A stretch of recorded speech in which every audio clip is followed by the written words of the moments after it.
Bir düşünən var ki, bizim axırımız nə olacaq? Bu ölkə hara doğru gedir? Nə gözləyir bizi irəlidə?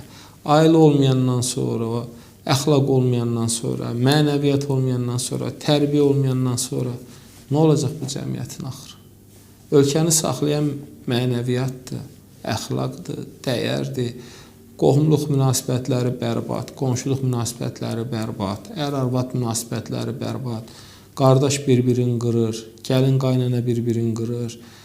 Heç nəyə hörməti yoxdur. Bu cəmiyyət hara gedir? Nə fikirləşir bunlar? Nə olacaq bunun axırı?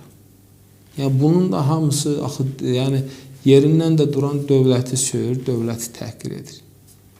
Sən yüzlərlə sosial mediada saxta profillər var. Saxtakarlıqla məşğul olan adamlar var. Amma özləri adam nə tərbiyəsi var, nə əxlaqı var, nə savadı var, nə biliyi var. Adamın elementar dünya görüşü yoxdur. Deyir, mən prezident gəlib olsam bunu eləyəcəm, onu eləyəcəm. Ay kişi, sən özə iş tapa bilməmsən, sən övlada düzgün tərbiyə verə bilməmsən. Sən nə dövlət idarə etməkdən danışsan? Sən get bir özü idarə et. Yerindən duran gəlir deputata söz deyir. Deputat belə getdi, falan getdi.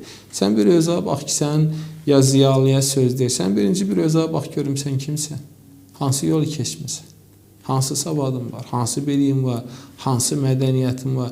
Yəni sən bir ziyalı haqqında, bir dövlət məmuru haqqında fikir söyləmək üçün özün ən azından biraz savadın olmalıdır. Dünya görüşün olmalıdır, mədəniyyətin olmalıdır. Sənin bu yoxdur, sən durmusan, özündən yekə-yekə danışıqlar aparsan, ona ağıl verirsən, buna ağıl verirsən. Danışmaq asan deyil, amma dövlət idarə eləmək çətin işdir.